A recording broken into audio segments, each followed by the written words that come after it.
athathe kancane. Yeah. Kanti umuthi into oyedwa kunabantu abaningi abaphana ngaphansi kwakhe azathini. Amen. Yamkhumbula upush push. Asiyazi leyo. Awufaka kumbulo abantu abadala.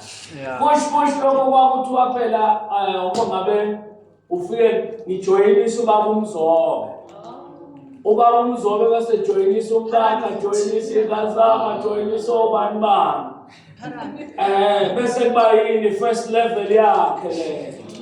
Bese kuthi leyo level ezozalwa laba ijoyinisa abanye kube second level. Ama generations kanjalo. Push lo. Ngenkathi laba benza izinto ku-affecta loyo phezulu. Yeah. Amen. Linjalo ivangeli. Yeah. Umuntu oyedwa esindisiwe ngawe konke akwenzayo kubalelwa kuye. Hey. Amen. Konke okuhle akwenzile. Mina bengabefundisi engabeshumayeza abaphethe amabandla. Sonke abakwenzayo umphakathi. Yeah. Lama bandla abantu abaphenduka emabandleni lawa ngiphakathi. Uyazi njalo abantu engikhuluma ngabo ngoba lezo ngikhulumela ukuthi umuntu olaphansi angazathi abantu abakwazi ukushumayela yithi. Labo bantu engikhuluma ngabo ngabefundisi abashumayezi abaphendukayo abaphethe amabandla ngikhuluma nabo bakuma-rank aphezulu manje kwiministry. Uyazi baphenduka ngobulo obunjani bentshumayelo. Baphenduke lapho kuthiwe nje efike wathi nomfundisi vusi uyashumayela ngelanga landelayo enkonzweni yabasha. Ngahamba ngathandaza. Into mase ngithandazile ngithole nje amavesi. Yini engiyenzayo lapha? Ngifuna ivale izwi.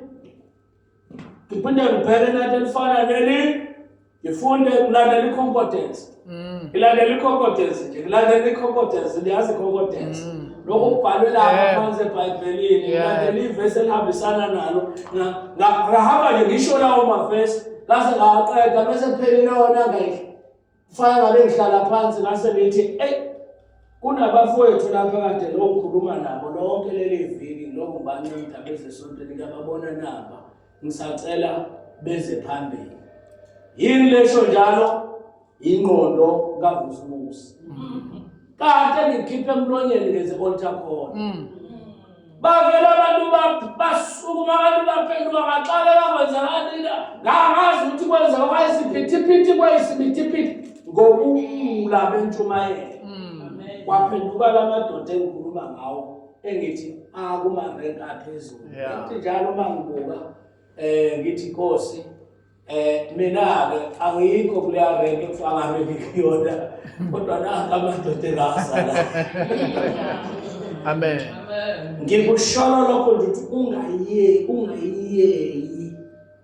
Don't underestimate your witnessing kumuntu oyedwa. It will bear fruits ongeke wacabanga.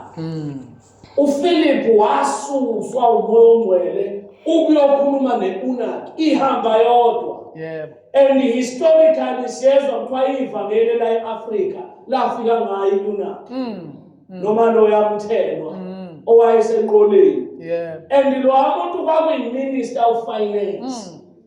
uNkulunkulu phuthuma Philip uyoshumayela ivangeli. Yebo. Ngakho ungayiyeyi, don't underestimate i-individual witnessing. Sindi bakoze kube nemvuselelo enkulu okanye kube ne-open air. Cha, loyo yedwa okhuluma naye usuku ngoJesu kubaluleke kakhulu. Amen. Amen. Okwesibili ekseni angazi noma uNkulunkulu bekhuluma nami ngedwa ngalokho angikashumayeli. Kunezinto la ayayivula uNkulunkulu nje ekseni sengiqedile njengoba esengiredi ngentshumayelo kodwa nje yabuya lento ukuthi before ngikhulume angoyithinta because khona izinto esicorrectayo indaba yokukholwa sikhulele thina emasontweni sikhule kune perspective ethile yokukholwa ne perspective ethile yokushumayela nendlela ethile yokushunyayelwa kwezwi singenayo a right perspective. Now siseyikhathini la khona we have to give you the crux of the matter. Singadavuzi silethe indaba. But we give you the crux of the matter. Amen. The purpose of preaching is not to bless the church. What in I can do it, I can do, they are doing it, I can do it. Even motivational speak. I can do that. I have that ministry. I can exhort and make you jump. But that is not the ultimate purpose of preaching and teaching. Amen. It is not also to only, I want to put these words, it is not only to bless the church, underline only. It's not only to encourage believers, but it is meant to attain a specific goal, which is one, that Christ is formed in us. Amen. That is number one. Sishumayela lapho nje ubona ubaba uMzobe ashumayela lapha azajuluka ubaba uMngomezulu ashumayela lapha azazaphelelwe yizwi. Our goal is that Christ is formed in us. Amen. Not ukuthi sibusiseke, not to stay encouraged for a week, but ukuthi Christ ultimately is formed in us. Amen. Secondly, is that we attain to the unity of faith and of the knowledge of the Son of God, to a mature man, to the measure of the stature which belong to the fullness of Christ. Number one, good statement, that we attain to the unity of faith. Yeah. Ibandla ngeke kuthiwa amaRoma amasheshi i-divine assemblies of God, the faith mission, there will be time lapho nakophela khona lawo mabandla. It won't happen. But that we are preaching that people come to the unit of faith. Amen. Ukuthi bazi ukuthi sikholwa yini. Amen. Two, that they know uJesu.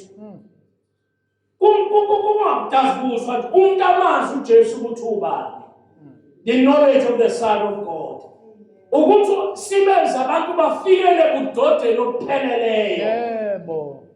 full stature of Christ in you.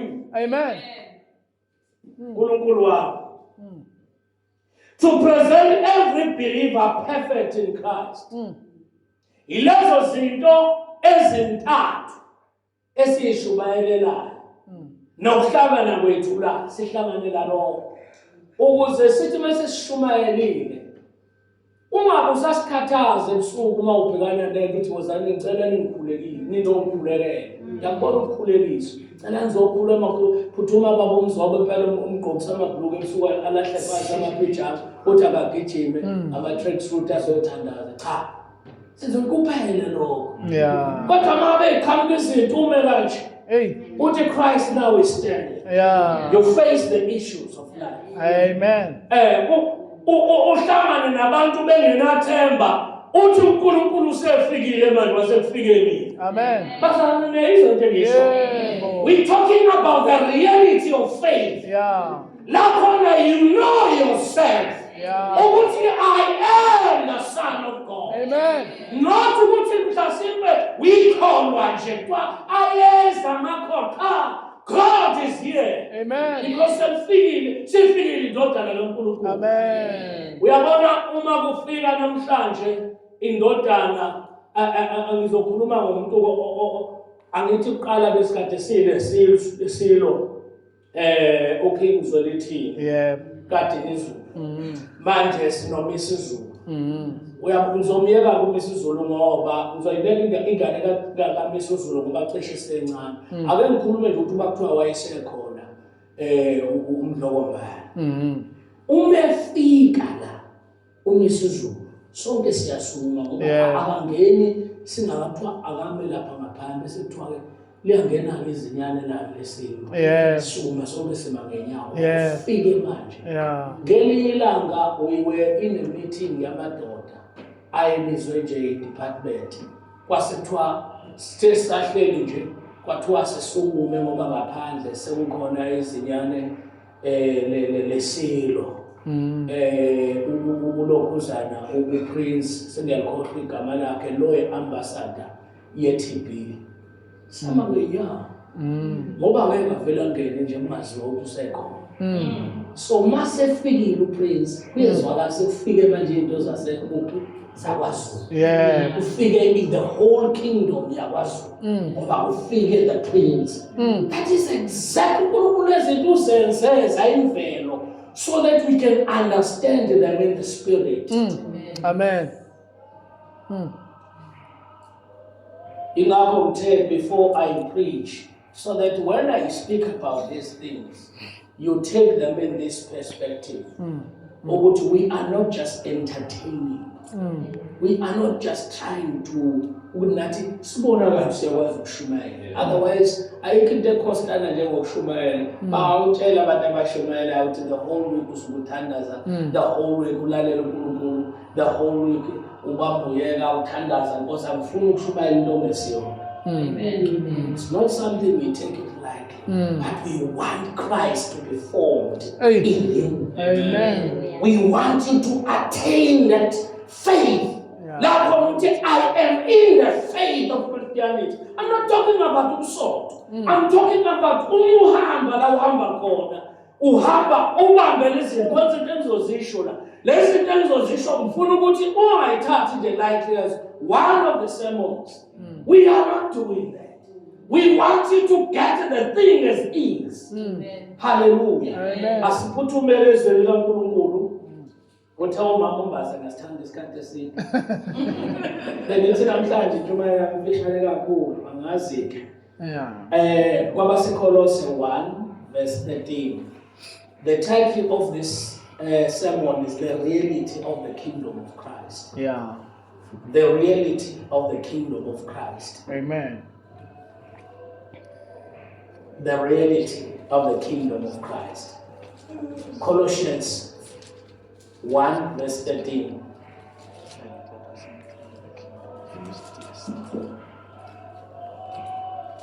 He has delivered us from the power of darkness and conveyed us into the kingdom of the Son of His love.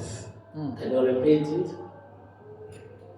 He has delivered us from the power of darkness Yes. and conveyed us into the kingdom of the Son of His love. Amen. Awafundela kahle. Amen. Ephesians 2:13, then ujump at 18 to 19. Ephesians 2:13, jump to 18 and 19.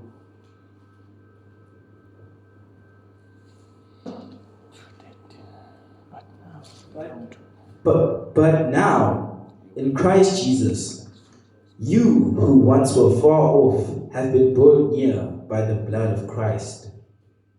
Verse 18.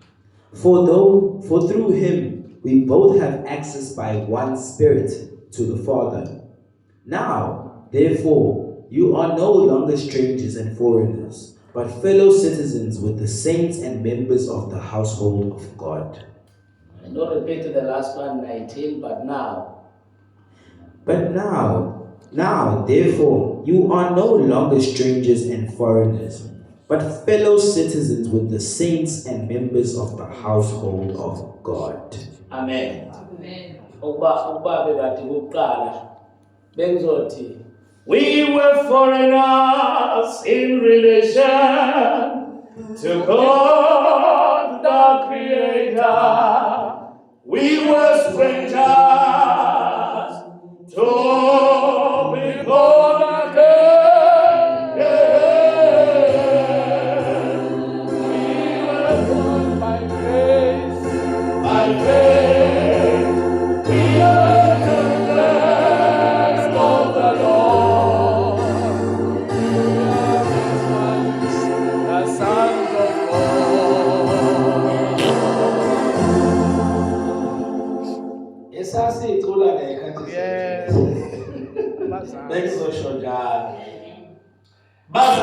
Angifuni ukuthatha isikhathi senu namhlanje ngizama nami kuyiqoqa. Ngifisa uba ke sibheke namhlanje what is the kingdom?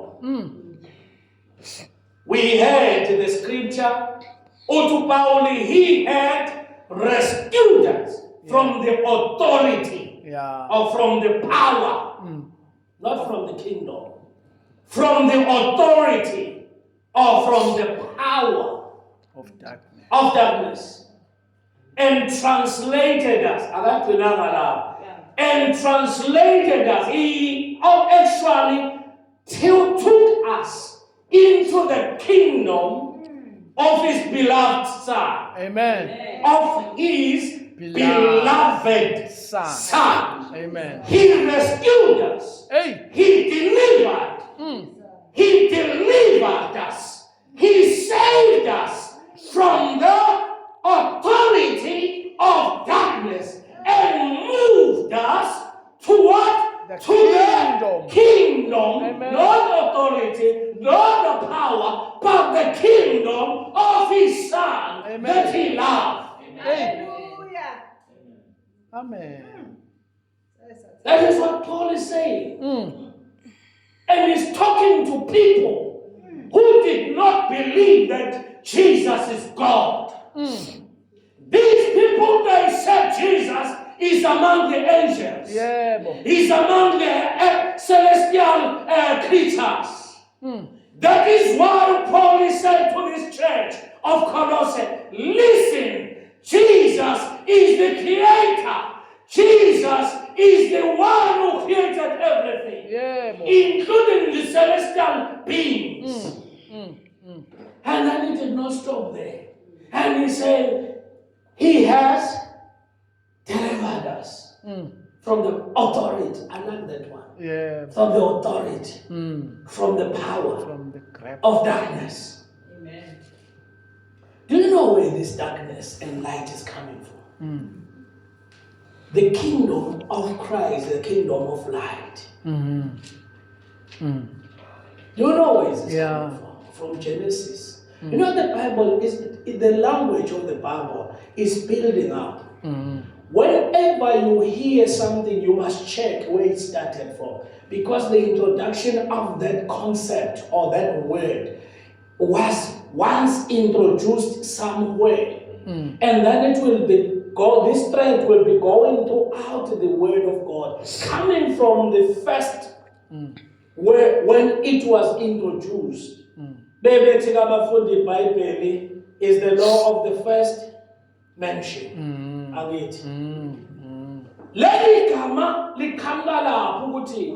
When God created heavens and the earth was dark, was formless, and there was darkness all over. And then the first thing God called to being, he said, light be. And light came. Amen. Amen. Kwangakabikho langa, kwangakabikho nyanga nezinkanyezi, kodwa ukukhanya kwaqhamuka. Uthi uJohane bekhuluma ngokukhanya, uthi lokho kukhanya ukuphila kwabantu. Ku 1 John chapter 1 ngithi verse 2. Uthi lokho kukhanya okwavela lapha kwakuwukuphila kwabantu. Amen. So makukhulunywa now the kingdom of light, kukhulunywa la ngendaba yokuphila. Akukho ukufa kuNkulunkulu. That is why John athi silobela lokhu ukuba nazi ukuthi akukho ubumnyama kuNkulunkulu. Amen.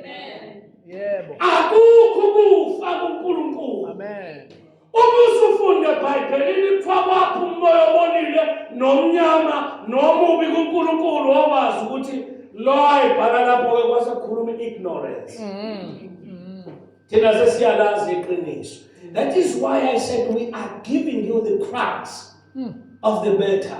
Mashumayela. Asinazi isikhathi sokumbuyisela ovukwini esiqhamuka kuwo. Siqhamuka ovukwini thina. La khona kukhulunywa khona into engekho. Now we get things and we bring them here. And we don't care whether you are two, because we know when Christ is formed in you, there are multitudes that are following you. Yeah. Amen. Hallelujah. Amen. Now, what is the kingdom? The kingdom is made up of two things. Number one is the king. Yeah. Secondly, the domain. That is the sphere of influence. I'm not going to be too much technical. There is a king and the sphere of influence. Lokhu kubizwa kuthiwa dominion okanye domain. La ibusa khona inkosi. Yeah. Kunomehluko-ke between the authority and the kingdom. Yeah. Ngizosebenzisa izwe lama-Israyeli nelasePalestine. Izwe lasePalestine linayo yonke into, they are ministers, everything. But it is not the state, it is the authority. Why? Because it is not politically recognized as a state. Yes, akhona ama-ministers. Yes, zonke izinto ikhona even ama-portfolios and the ministries, but it's not recognized as a state. So that is the authority. Usatanege is like that. He can be seen doing things, but he does not have the power of the kingdom. There is a kingdom of darkness. No, there is an authority of the kingdom of darkness from which we have been rescued. But some, they are still in there, dead in their trespasses. I say, now we have been rescued. And now I see when they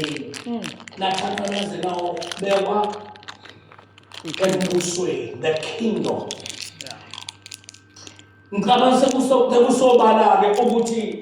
The kingdom is politically recognized as a state.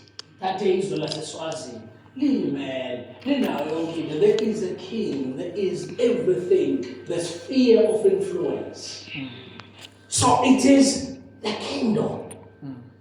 And they know they are living freely because they are free. They've got what you call a sovereignty. Why? Because they are a kingdom. They are sovereign. But Philistine, the Palestine, I'm just making an example. Why? Because Abako recognized by state.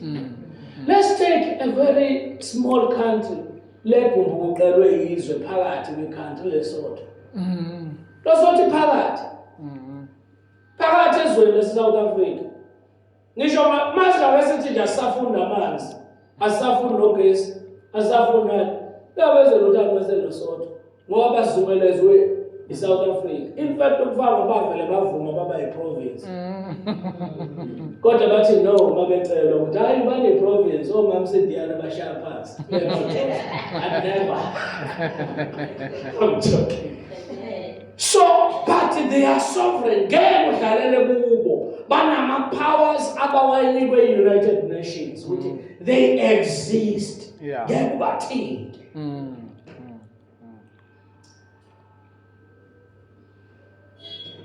Yini umsebenzi wenkosi?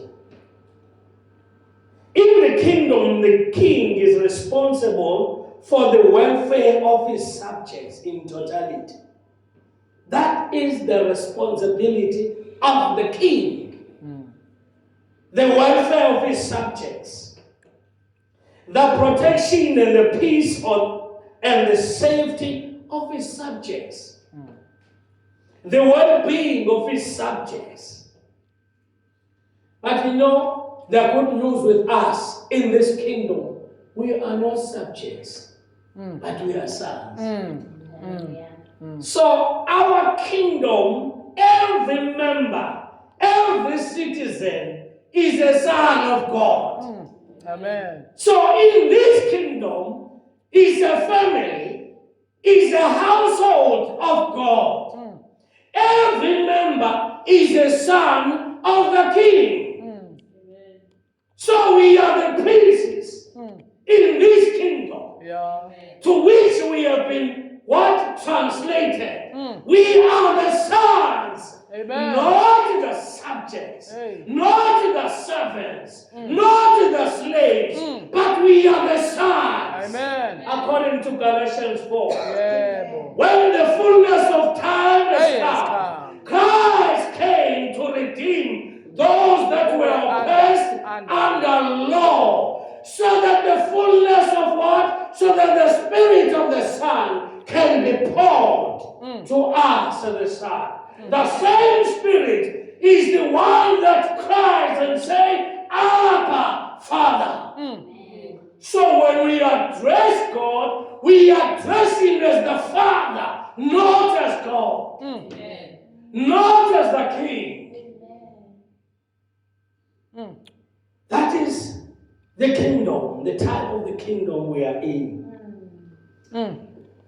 When we were growing up, salvation was equated to morality. Yeah. High school thina kwathiwa uJesu yamgcina umuntu omsha umdina zaphumelele uJesu yamgcina umuntu omsha umdina zaphumelele angizwa kwakwenziwani lapho. Akakhuliswa njengani abantu abasha ngoba ivangeli kuyinto eyingane. Yazi ukuthi ivangeli uqala walo laqala endodeni eyisikhulu la introduced khona la introduced ku Nicodemus. Nicodemus wayesikhulu. Ivangeli li-introduced to the kings okanye to iyikhulu. uPhilip ngekade ayoshumayela wayoshumayela kwi-finance manager, finance minister. Yalizwe ivangeli. Ivangeli is about the kingdom. It's about the institution. If ukulo funa wazi ukuthi we ambassador. That is why we 2 Corinthians chapter 5 kuthiwa we are the ambassadors of this ministry. Amen. Yokuthi umuntu nakuKristu Jesu isidalwa esisha. Okwaqala kudlulile, yebo sekuvele okusha. Ngoba uNkulunkulu ekuKristu wabuyisana nezwe engababaleli izono zabo. Ngalokho ke thina sasinikwa imessage yokuthi sitshele abantu ukuthi ababuyisane noNkulunkulu. That is what we are the ambassadors for. Singamanxusa kaKristu. So sikhula ke thina kwakucula lelo culo. Xa uthi into engane nje phela le.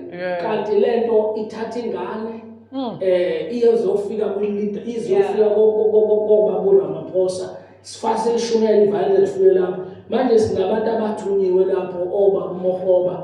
Abantu bebefika lapho bafika bandiyazi bangishumayela ivangeli. Manje oBaba Ramaphosa ngeke baze bayitholele manje ivangeli ngoba makufika abantu abalingana nabo bafika balingashumayela ivangeli. Bese sihlala ke manje ama-politicians ayizigebengu namasebe. Corrupt. Why? Ngoba lishunyayeliwe ivangeli kubo. Okungenani empenze besaba ukwenza umkhuba. Noma bengaphendukile. Kungabi lula nje ukwenza nje umkhuba kumuntu. Ngoba nakhe iminister angazitshontsha ababe ukweba nje beyinto enzela kalula. Ngalithi ngazilutho iprofeti esimangala ukuthi hayibo ngoba kunomoya kaNkulunkulu kulo. Kuze kushiye ukuthi lezi ngane ngenwe yini. Sikhula kangangala ubaba kwanene athi njalo athi kodwa ngosami lezi ngane mawungaphandle ngathi ubone kunamadoda ngaphakathi. Yebo. Ufica abafana abancane. Thina singayiboni lo nto thina. Siyazibona singamadodana kaNkulunkulu thina. Singazi ukuthi sibancane.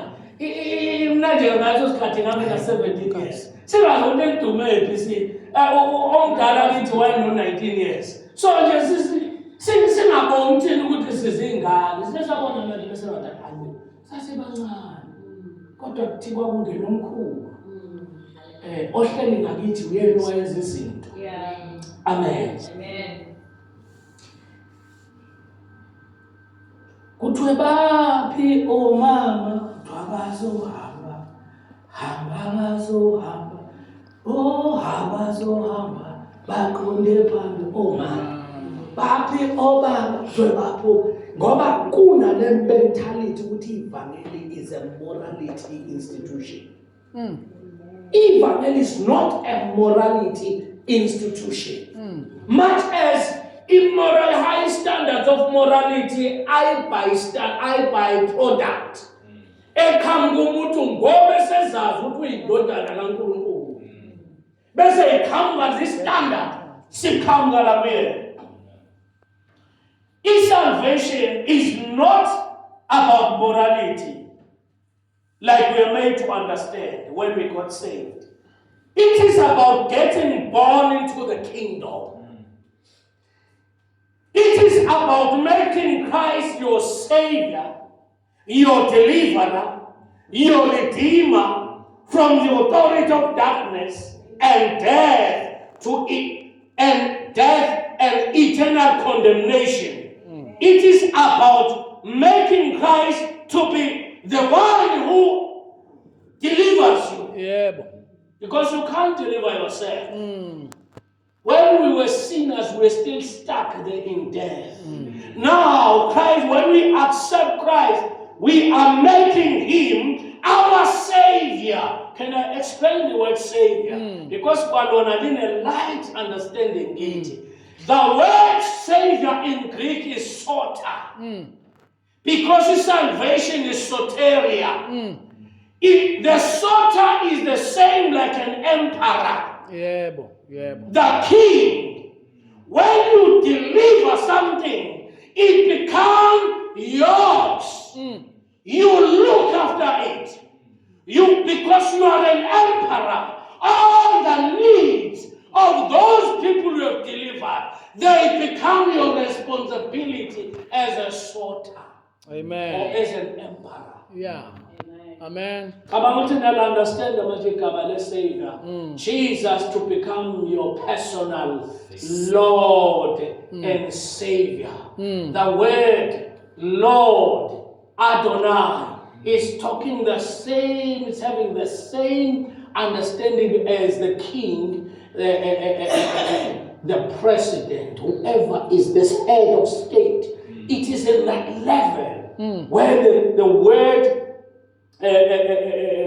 Adonai. Yeah. When Adonai has given you an agreement, nobody can stop it. That is why Jesus was our Adonai. He gave us his name. Do you know what is that? You know, the emperors, they had rings. Yeah. This ring, if I had a dedication papa. Signature uma esebhala incwadi izofike agxivize ayingekho lezi itembu zethu esifaka uzogxiva that is a signal ring yakhe. So inkosi ibiyenze njalo. So uma wenze njalo it's your name. Bazokhumbula abantu abakumanagement la. Yeah. Ukuthi kunezinto ezingaphumi ku-supply chain. Eyilindi uba isayinelwe umuntu othile. Uma ngibhala incwadi eyithize recommend some things in my own capacity at work. Ezansi kuno Mr. V.L. Zulu bese ngisho irank yami. Bese ngisayina ngentama ngibeka isignal ring yami. Holy Prakdala. Yeah. Lawo nto bizoapprove ngoba kuyirank yami nginale authority. Amen. Yeah. So Jesus as Adonai, he gave us his name. That is his authority. So whatever you do, you don't do it in your name. You do it in his authority. Amen. It is about making Christ your shepherd throughout your life. When you say you accept Jesus as your Lord and Savior. Since a kingdom, mawungena kuyo is by birth. Kusho ukuthi it is eternal. Because you can't be born kuthiwa ngwakwaZulu ngelanga uswakwamfeka. Awazi, ngwakwaZulu. Yeah. Noma ungaliphara elakwaZulu. Hey. Iphara lakwaZulu. Elingaphansi kwehlahla ngaphansi kwebridge but iphara lakwaZulu. LakwaZulu. Good. Bakhala ngisho selifile abakubo. Bayokhala impela. Wabiphara lakwaZulu. Ingane nje kadadewethu ibili iphara sesizame konke yazi ukuya ngokhisimzi izodla yawazi ukubeke but iqhuvalo lokho ihamba. Isishonile uma wakhala kabi engasakwazanga ukungcwaba ngoba wezwa kuthiwa i-truth yazi abayipopho ngoba yabaleka esibhedlela yashona abangani bayo akasebenze njani. Sezwafuna ukuhamba isikhathi eside ukuthi kudala yashona. Yafuna but wakhala isikhathi eside usisi. Ekhalela iphara. Because lingane yakhe. When you are born, you don't change. Yingakho le perspective ethi sindisi yalahleka is not true. Awazi ukuzalwa ezulwini bese uphenduka ukuba ungasemhlabeni. Uzalwa kabili. Yingakho ababhali beBhayibheli bathi you are born again. That is a wrong word. The again is to be born anew or from heaven. So, number one, you were born by your mother on earth. Now you are born by God from heaven. So, hamamhlabeni uyindodana kaNkulunkulu, uyindodana kaZulu. Niyayizwa into engisho? Imbewu ezele emaZulu aphuma la ukhalweni. Imbewu futhi manje uzele ekaJehova ephume lapho ukhalweni. Athi uPetro yizwi kaNkulunkulu imbewu engabuni. Engabhubhile.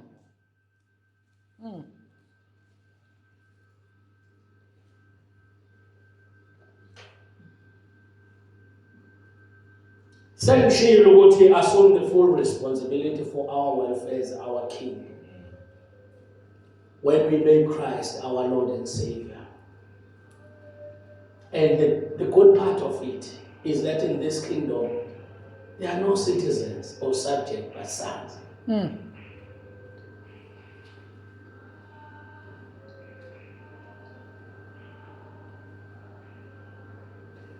Iquestion eqhamukayo sengikhulume ngalombuso omhle kangaka. Taking it from the natural kingdom. Iquestion ithi kungenwa kanjani? Cela ungifundeleke manje. We are born anew as described in John 3 verse 3. We must be born of the word of faith. Cela ungifundele John 3 verse 3.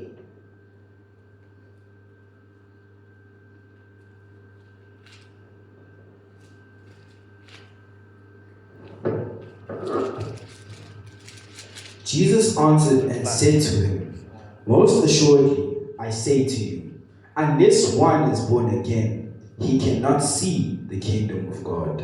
Unless one is born of heaven, unless one is born from above, will not perceive. That see is about discerning.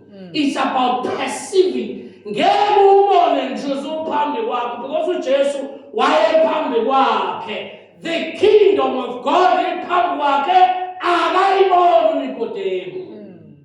Because he's not born again.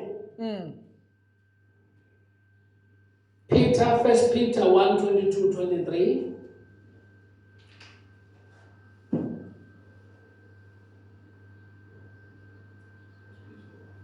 First Peter 1:22-23.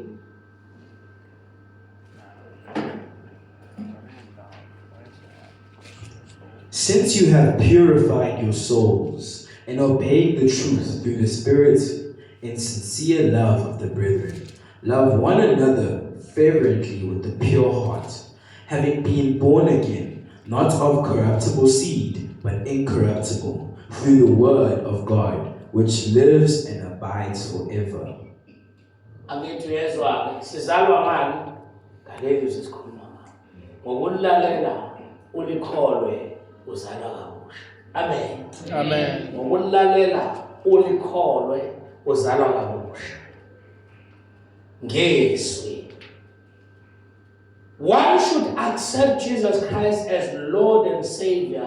Umufunda 1 John 12-13. 12 John, 1 John, not first, the first chapter of John 12-13.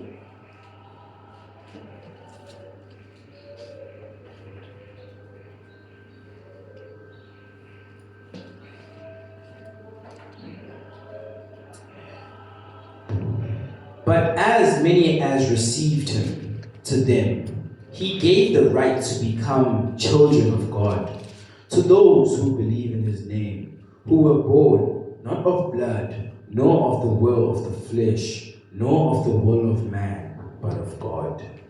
Wayekhona ezweni izwe lavela ngaye, kepha izwe limazanga, wenza kokwakhe abakhe abamemukelanga, kepha bonke abamemukelayo wabapha igunya, the authority, okuba babe ngabantwana bakaNkulunkulu. Amen. Laba bakholwa egameni lakhe, abangazalwanga ngagazi nantando yenyama nantando yende, kodwa bazalwa nguNkulunkulu. Laba bakholwayo, laba bamemukele, akesilungisele into kwamukela uJesu, ngoba nayo kudlalwe ngayo kakhulu kwaze kwabathi into yengane, and this is a serious business. Ukwamukela, to accept, abantu abaningi babethu uJesu babemphika amaJuda ayemphika ethi akuyona, akusiyena uMesiya lo esimlindeleyo.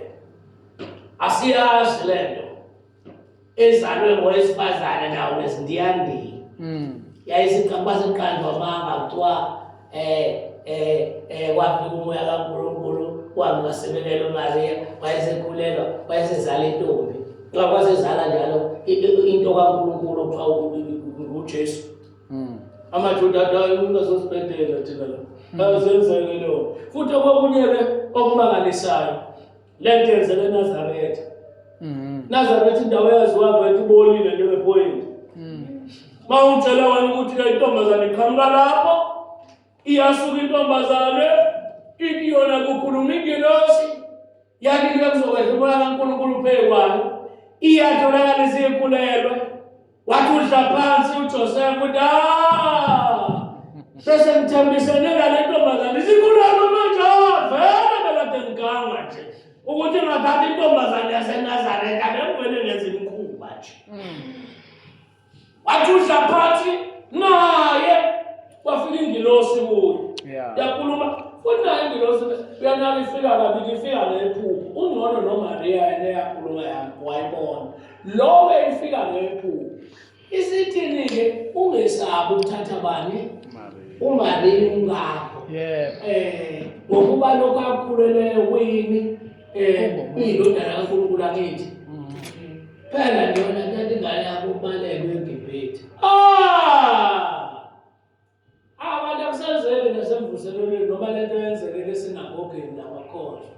Kanti izobonakala ngathi uNkulunkulu owenza lento. Cha, isenzele ephutsheni. Nina nje mase sikhuluma iqiniso nayikholwa leyona. Ngikhambe lapha nje sengikhamba noNkulunkulu bese uNkulunkulu uvele wamgcona ngomoya kaNkulunkulu, wayesevele ekhulelwa emva kwalokho kodwa thathi kuyalandela sengibaleke naye awucasha lesho. Bese ngiyabuya naye manje akushadiwe nje. Sibuya nomuntu. Niyabuza ubuhlungu babhekane nale ndoda ekuthiwa uJoseph. Indoda esingashumayeli leyo ngayo, ayifakazi ke sikhulume ngayo. Indoda yathwala leya. Yahamba nomuntu elihlayo. Miyeke Maria at least mhlawumbe wayenayo confession yokuthi hayi cha uNkulunkulu wakhuluma nami ngalento kodwa kwakumhlola lo uJoseph ngempela nangethatha ingane ebaleka nayo nonina beyani elokhuzaneni eGibhithe ngoba lokho babuya lo mthetho wamsindisi ngidlala ngathi akwazi ukufonikhete senqhamukana nithini na sengisala into kaNkulunkulu amanyala la siyezwana bazalwane. This is the reality of the mentality of people. But it called for people to believe it. Ukuthi lo indodana kaNkulunkulu. Yingakho noJohane wayengamazi nje ehlala naye. Wayethethe ngumfowabo okubani umzala wakhe. Kodwa one day bathiwa lo waze ukuthi naye loyo thuma umbhabhatisa kwehla umoya kaNkulunkulu phezu kwakhe lokho kwekubani uyena ke lo ozosindisiswa. Okay. Ngithi ke kwakuyinto edinga isambulo ukumukela uJesu. Ukumukela lento ukuthi uJesu ungumesiya. It required a conviction yakho ukuthi ngiyavuma ukuthi lo umesiya lo uKristu lo ngimenza lo abe umsindisi wami. Aphinde futhi lokuthi ukuthi abantu bakubo bawumbethele esiphambanweni. Esiphambanweni kubethela ubani? Kubethela igebezi. And ubethela esiphambanweni kuyatshela ukuthi phela into yokulashwa. Yingakho wathola uPawulu ekhuluma namaRoma abantu ababeproud ngobuzwe babo. Ethi anginamahloni ngevangeli likaKristu. Kwakusisitepeni esilula leso. Ngoba wayeziwa ukuthi lo liJuda langempela. Kodwa manje bafika amaRomeni, kanti amaRoma ngikhuluma isizwe sakwaRoma saze siphethe. Akanamahloni okushumayela ngento elahlonjo abakubo. Ivangeli namahloni ngevangeli likaKristu ngoba ligamandla ensindiso. Kuqala lapho wena umukela kuJesu ukwenze njalo. Usukungezi nje into elulana. Usuke uthi kusukela namhlanje mina uJesu uzoba is my redeemer, is my emperor, is my king. Yeah, God is my father from today. He's my father. I'm a son. When I come, I have the Spirit of God in me. The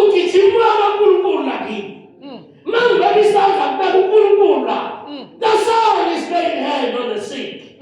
That is why you see us saying uzone encourage nokulibusisa. Sifuna ukuthi wena la uhamba khona kwazeke ngishamzini wakho ukuthi unawuhamba ngisho ngapha bangodlisa umuthi ungakwazi ukuthi abamangale. Amen. Ufuka emzini la khona mama umbasa emzini bene ngixabekile maphela. Kuthiwa ngene epinifeni kuvovuthwana ubaba ungabi namsebenza ukwenza lutho. Wenza lutho lokho ubaba ukubaleke babuze. Awuzukusiza akuze ukuthi chike. Kwese isikhathi utayambela bawumzobe bambambe bangise isiphinde nanyama emsebenzini wena entabeni hayinyama ukhathazwa yini bawumzobe uyidlela inyama ngulekile kana wena yababathathe nawo bakuyakhethatha bekade nganga ngayo nyama yokudliwa ndithatha inyama nelikidenge badalile kakhulu abantu nathi singabazali wami amen akungazi amen sitshela kulezi zinto ziyizinto kubalikazi bazo ayithi amen kithi nasahamba sizazi ukuthi siloba amen amen siyama kwakwelulu ukubukela uJesu. Uyabona uzohamba research manje ungene ku-YouTube ulalela ukuthi uJesu ukuthwala ngayo. Ngampela ungabuyela ukhona. La ngabona khona iyazi ukholwa lokho ngikwenzile is a real decision. Mufunda ngalento ebonile onsayisele. Ayinangqondo. Ayidingi ingqondo. Mowafaka ingqondo ulost. Bakhuluma into eyiningi. Futhi umuntu wayilandela lezi ndawo uyibona cha lezi zinto ziyabambela. Ngizikhuluma ngabo university eyisayi-university ziyotshelwa le nonsense zigcine nazo ingasazi ukuthi andikuphi okuyikho. Do you know ukuthi abantu la ngaphandle bathi uJesu wayejola noMaria Magdalena? Ayikwazi lokho? Yebo. Futhi uma ulandela iBhayibheli ukwazi ushaya inhloko ayiqinisa. Because ngisho uJesu esevukile waqala kuwo. Lo ekhiphe kuyo amadimoni awu-7. Uqala kuzo umbona. Twabuka ngempela. Bathi abaningi bakhuluma impela bathi hayi wathatha uMaria wamfihla. Baze bayisho nendawo afihlwa kuyo. Akho Jesu lapho wafana. So ukukholwa lezi zinto, it's your decision. Sizwana kanjani? Nelise bancane sa-university basamtshela inonsense. Akho Jesu lapho wayithandana noMaria. Akakaze ajole noMaria uJesu. uJesu futhi akanangane. Abalaleli abahema abathi uJesu wayenengane akanayo. So wena uthatha uJesu nje waze wafa engenangane. Ngoba wayengezile la kuzoba nengane, wayezela ukuzoba umnikelo wethu ba sibe abantwana bakaNkulunkulu. Amen. Izisho lezi zinto nje lesikhulu isibindi on top of the pulpit ukuze noma sebekutshela noma sebekunika ama-signs ekuwalandela. Ngikhuluma nje mina kwalandela, abantu ngikhuluma lento nje ayikho. Ngiyilandela, bakhuluma ngayo le. Bafundisa impela ikhulu ama-scholars. But that is a lie. And bayekeni bahambe nokuhlakanipha kwabo bavela bezanga befuna ukukholwa. Bezevele bezobulala inkolo. Kodwa thina siyazi ukuthi wayekhona emandulo. Umhlaba ungakabibikho. Konke kwadalwa uye. Yena wayenguNkulunkulu enoNkulunkulu enguNkulunkulu. Amen. Yeah. Uyena lo wathi akubekhona ukhaya, kwakhona ukhaya. Uyena wadala konke. Yingakho uPawulu ebandleni laseKolose efike waqinisa ukuthi uJesu ongaphekwe ingilosi. Angifuna ukuyikhonza ke ingilosi engayikhonza. Thina kodwa singakhonza ingilosi. Sizokhonza uNkulunkulu uqobo lwakhe. So when one accept Jesus as Lord and Savior, one should believe in the finished work of Christ on the cross. Ephesians 2:8. Ephesians 2:8. I'll send the 12 minutes and I'll guide them like that.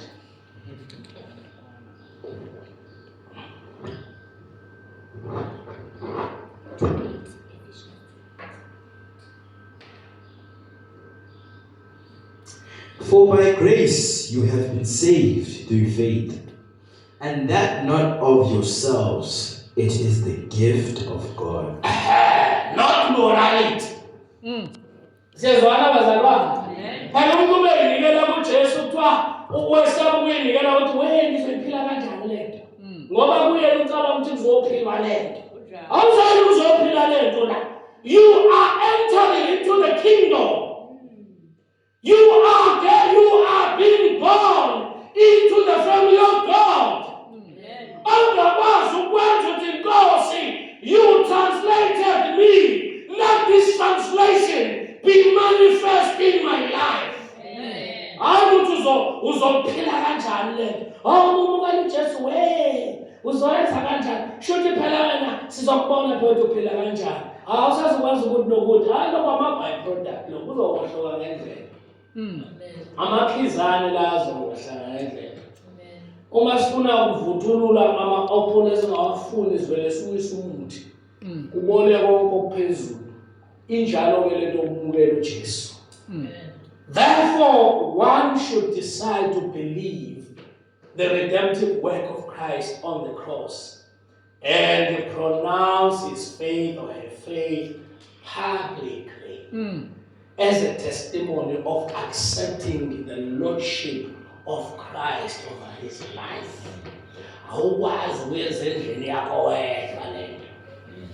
You have to pronounce it publicly. Says one.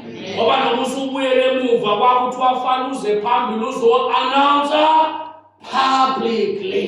Ake ingakho insindiso ingalahleki njengoba akho umuntu osubeze wazothi impela kusukela namhlanje ngiyamnatha uKristu. Umuntu usubehlulwe nje izinto ezimshayile wahlehla. So lo muntu akalahlekile.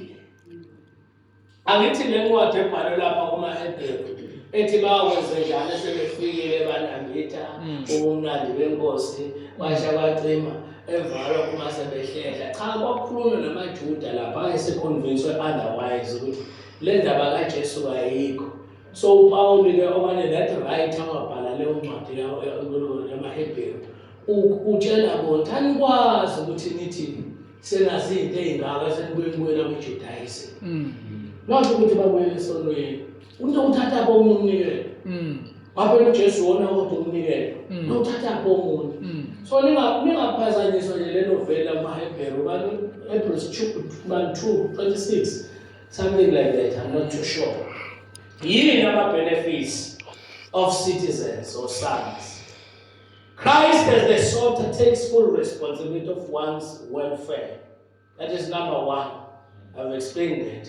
Christ as Lord and Savior takes full responsibility for the protection, safety, and peace of his brothers. Not subjects, his brothers. 3, when we believe in Christ, we get the authority to be the sons of God. 4, when we believe in Christ, we are forgiven of all our sins, past, present, and future. These are the main benefits of the members or the citizens in this kingdom. Lalela, apply this in your life. With your own, you cannot get them. Apply this. You are a citizen in the kingdom of God. Let the kingdom fight for you. It says, Amen. That is why I said this is a reality. You are now a member of the kingdom. What is it?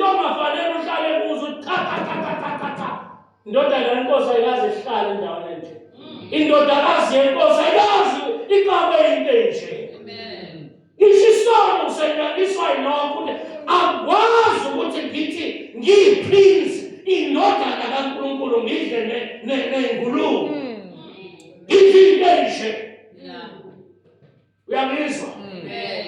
Kithi nje singamadoda bathi bewa abesifazane lithi anginazi isikhathi. I want clean things that have been cleansed by the blood of Jesus. Angibazi ukuthi ngadla udoti ofile. People, I cannot. Ndiyabizwa bazalwane. Lapho ikulekela ukulwana sono. Uwedwa. Utangwazi ukuthi indodana kayindodakazi kaNkulunkulu. Because indodana umoya kaNkulunkulu usinika ubudodana isex ayikho. Awukho umehlo wesilisa nesifazane. But i-rank is yobudodana. Why udodana? Let ikhanga pheke nje ngathi i-terminology eBhayibheli is building up. Ngoba kwaIsrael kwakwazi ukuthi umuntu oyisani uyena oinheritayo. KwaIsrael bekuthi makuthiwa khuluma abantu abangu-20 kubalwa besilisa kuphela mhlawumbe besifazane bawu-50 ababalwa because they cannot inherit. That is why kuthiwa you are the son. Abantu abesilisa bodwa bebe eJerusalem kathathu ngonyaka. Hayi besifazane. Why? Ngoba kwakumina uNkulunkulu wabathatha abancane because he was putting land until one day the word son will be the son, will be the word, the rank of inheritance. Says what abazalwane. So khona izinto oyiyeka ngoba wazi ukuthi angibelongi kuzo. Yes. Aziyangehlisa. Khona indawo ngayibuza ngoba ziyawehlisa. Kuthiwa wephakamisa ngiphakanyisile. Mina ngizelwe ezulwini nasemhlabeni. Ngihamba emhlabeni ngiyuKristu noKristu kimi. Angikwazi ukuthi kunomoya kaNkulunkulu izulu lonke lihleki mina bese ngifosha noNkulunkulu. Because ngeke akwazi ukushiya bathathe sasitshelwa kuthiwa uyabona nje kuzodrayiva ku-180 ku-80 zone kwangoluphuma ngewithi. Sezwana bazalwane, uma usidla nje sona ngokwazi ukusixova noNkulunkulu. Serious, uzixova ngeke aphume ongcwele kuwo. Kwathiwa he abide with you forever. He is a seal, he is a signal ring. Eshoyo ukuthi wena usuthengiwe ulotsholwe uyingoduso ulinda ukuyoshada manje. So noma uyathanda noma uthandi umoya kaNkulunkulu ngeke akuyeke. Athi uJesu kuJohane athi kuwumsebenzi wami nokuthi konke engikunika uBaba akunakulahlekelwa nje oyedwa ukuze ngimbeke phambi kwakhe. Siyazwana bazalwane. Adala ivangeli esishumayela sifuna ivangeli eqonde ngqo. Angithi uyabona nesono kasisikhondoni. Asisikhondoni isono.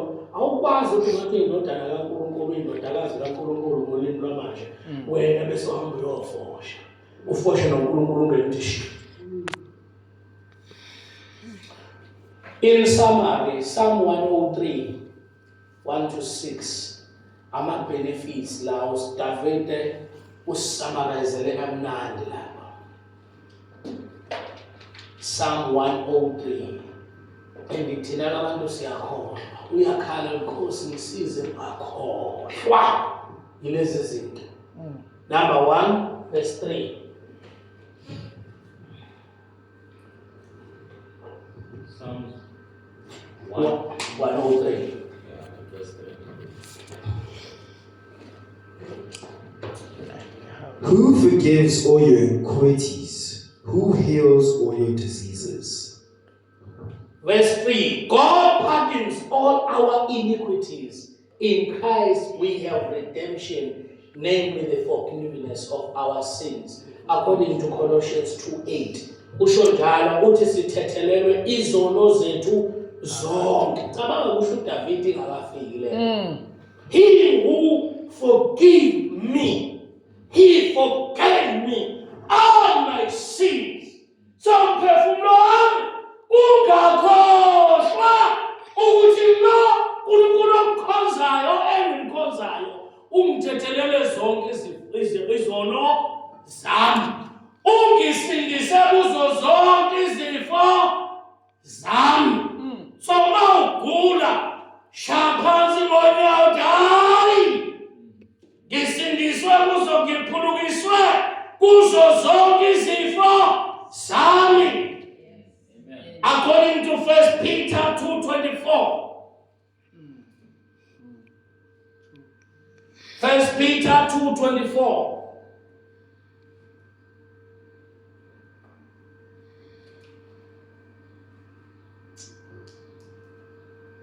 Who himself bore our sins in his own body on the tree, that we, having died to sins, might live for righteousness, by whose stripes you were healed. He bore our sins on the cross. Secondly, by his stripes on the cross, all our diseases were healed. All our illnesses were healed. All our illnesses were healed. Conditions healed. I'm sure you talk about it. Amen. Disease water. All conditions, all diseases, all illnesses, Amen. all conditions healed. Amen. So angikwazi ukuphila nezinto engayiqondi. Ngidla lo bipolar, ngidla lo anxiety disorder, ngidla lo eating disorder. Nina enifuna ukuba bancane basic. Angikwazi ukudlala izifo engasile. Those are the psychiatric problems. Angikwazi ukuyithola sengiyi-gay. When I did psychiatry, gay or homosexuality was the mental illness categorized in the DSM. Siyazwana? Nathi namhlanje besinikwa amagama amane. Sewuzaba nobhududu lwezinto. nonsense. LGBTQI. Nonsense is mental illness, psychosis, ukuhlanya. Kamela banga namsebenzisa lesbian, uyahlanya. We gay, we are hlanya. He healed all our diseases. There are two genders that were created by God. If you want to know it, go to Genesis. Go to Genesis. Now for eternal God. I can change their Kangala. If you are Kabbalah as a Pupa, the Gomorrah, because what I'm coming changing as is mental illness.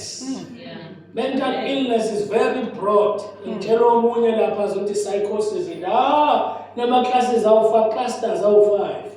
Mental illness, and the thinking about admit to a pleasure. Best manje bahamba besikhathaza lapha besigalvaniza besiharasa kanti abantu banama personality disorders. Babulala nemishado. Ife la umuntu unokufa befana sibesibhedlela lo muntu. Afaka kwi-counseling, kunama therapeutic engagement ofala afaka kuya kulungisa personality. Bese isikhathaza nikwe ngisho medication. Kodwa abantu abahleze besaba nje. Bengazi ukuthi lolu uva lukhangaphi. Kuthiwa yini lokhu wayesixoxela omunye ubhuti ethi kuke kuthi eqhamukalela eBarisburg eThekwini vele ama-panic-attacks avela amhlasele. Avela kubisa imoto ngaphansi ayi bese eceleni alale phansi ngokubona esefa. Okay, Lord. It's a mental illness. We were healed of all those. In verse 4, God redeemed our life from Sheol or hell. Christ redeemed us from the curse of the law and authority of darkness, according to Galatians 3:13.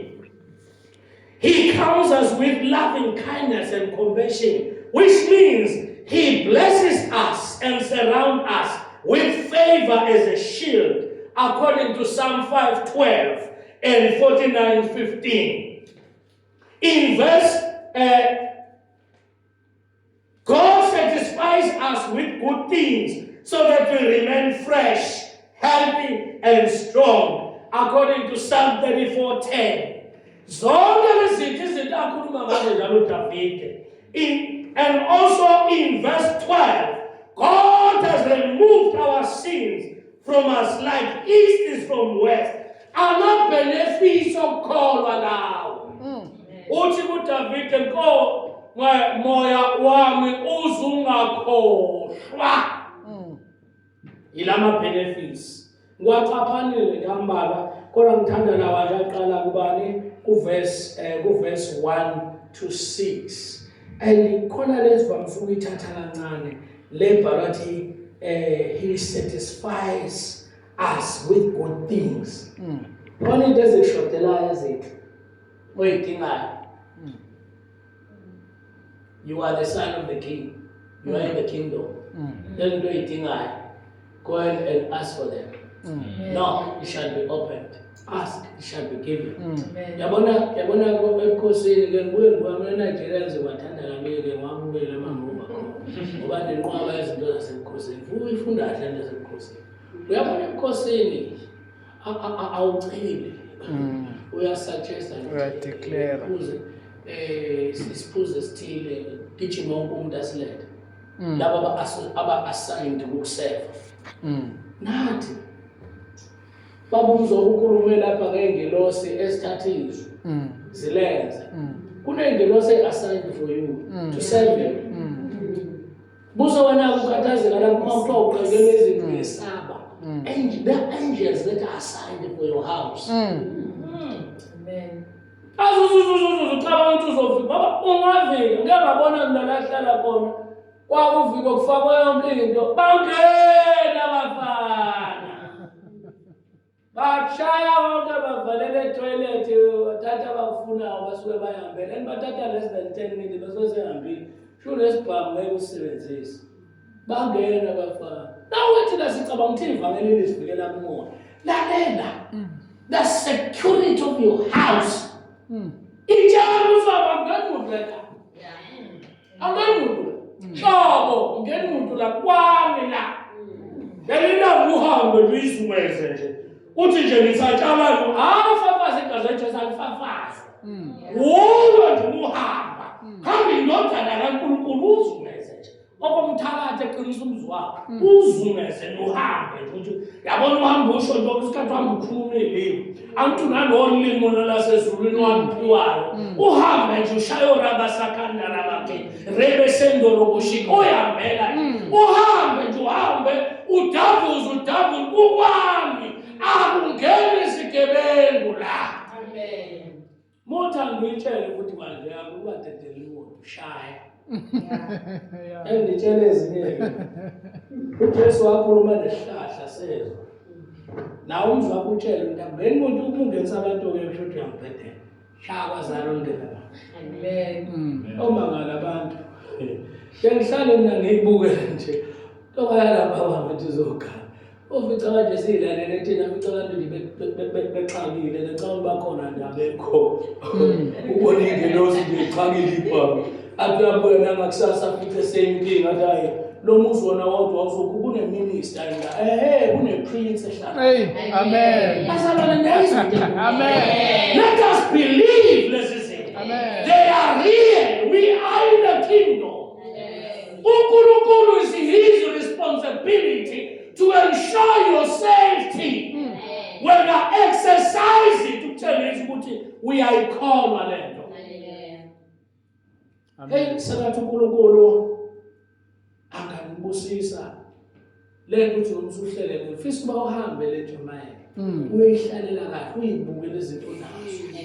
We said this, Namu humble car. Who shall cut it? Kahle nazi izinto enginazo. Kahle ngisebusweni kaNkulunkulu. Kahle ngibusiswe kangaka. Nkulunkulu wami siyabonga. Umbuso ongaka. Amen. Ngisho naye ongecabanga ukuthi kanti ukukholwa lokhu kuyinto ogama. Akalalela ngisemsebenzini ma. Bathi bakubophela amalokhu amancane nyathi abafika izinto zezivele ezalunga. Kwenze njalo. Nawe uJoshua sitshela ukuthi utesakhohliwe kwanyakaziswa abaphathi uthe bhala wena sifuna la. Is the kingdom must do that for you. It is the kingdom. It is God who rescued you from the authority of darkness and translated you into the kingdom of his beloved light, the sun in the light. Usebukanyeni. Nkulunkulu wami. It's God himself. Not you. Not anybody. You were saved not by your own strength, but by the grace of God.